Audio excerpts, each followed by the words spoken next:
Hello, everyone. It's Anthony Bandier here, attorney for Blue to Gold Law Enforcement Training, bringing the Roadside Chat. Many years ago, I made a video on this channel called It's Armed or Dangerous, Not Armed and Dangerous. And what I was referring to is this idea that in order to pat somebody down, you need to be able to articulate that they're either armed or they're dangerous, not necessarily that they're armed and dangerous. That video has gotten a lot of traction. It's a little old, it's a little outdated. I kind of want to remake it and modernize it based on my experiences from that point on and so forth. But here's what I mean. In the seminal case, Terry v. Ohio, the U.S. Supreme Court said that if you have a lawful detention, you are allowed to conduct a pat-down on a person who is considered armed and dangerous. Well, I really wish they didn't use the word "and." I wish they used the word "or," because I think that's what they meant. However, I want you to kind of go back to the whole Car 54, dragnet type of mentality of calling all cars, look out for Anthony Bandiero, considered armed and dangerous.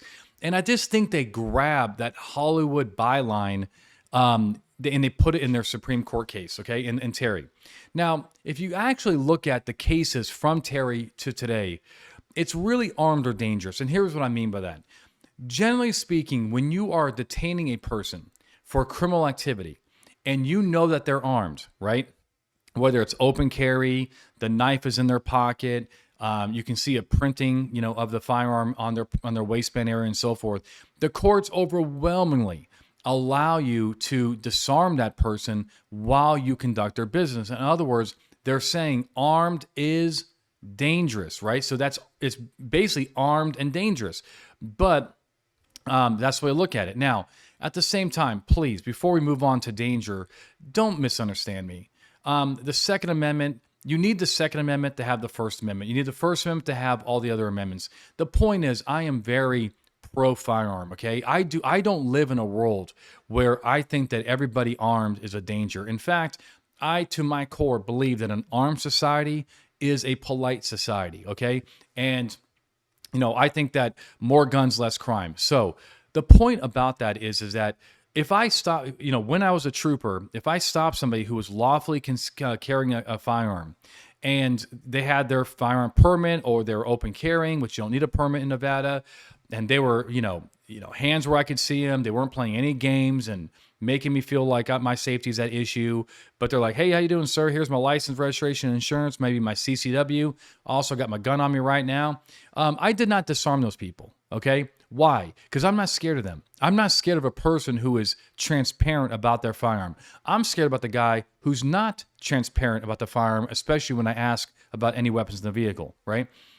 So the point is, I'm not fearful of those people. And I used to make a joke, during those traffic stops. I would say, all right, if they're being cool about it, I'll say, hey, you don't go for yours, I don't go for mine. And then when I come back up to the car, if you know I'm coming or I'll make myself known, if you can just kind of put your hands where I can see them, that way I know that there's no firearm in there in play, then everything's going to be good to go and so forth. And I'll also tell you, and I'm not ashamed about this, if people were a lawful concealed carry holder and they had their permit and they had their background check, and also I believe in constitutional carry, but they were a lawful person and they also carry concealed, I actually gave them a little bit more love. My discretion was that, hey, this is most likely a good person. This person has submitted himself to a background check, training, if in some states and so forth. They're actually one of the good guys. I got to tell you, that person are the type of people that jump out of their cars and help cops in a bad spot. And you know what I'm talking about.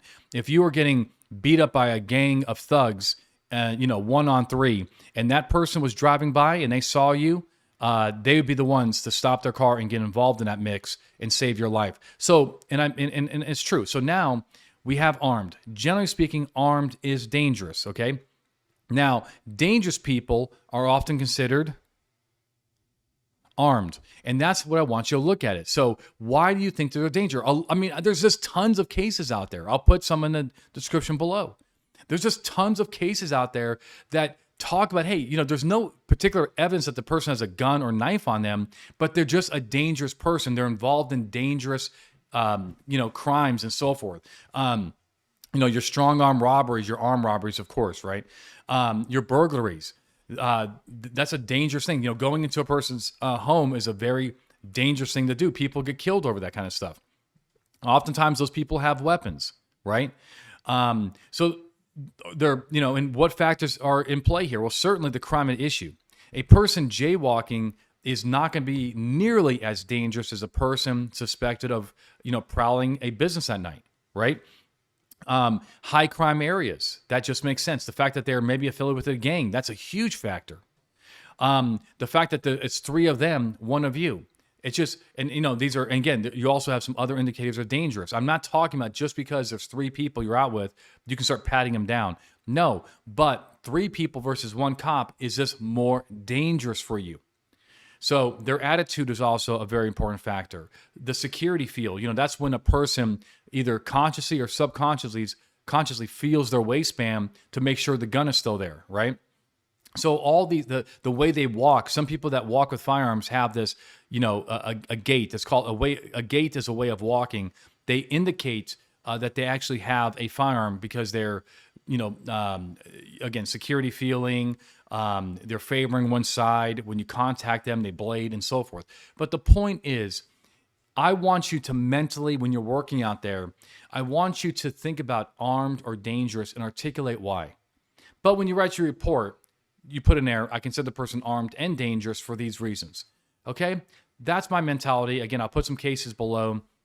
Hopefully this helps. If you have any questions about this or anything else that I teach, please reach out to us here at bluetogold.com. Hope to see you in one of our live classes. We have right now about 150 classes scheduled. So we should be able to see you there. All right? All right. Until next time, my friends, you stay safe.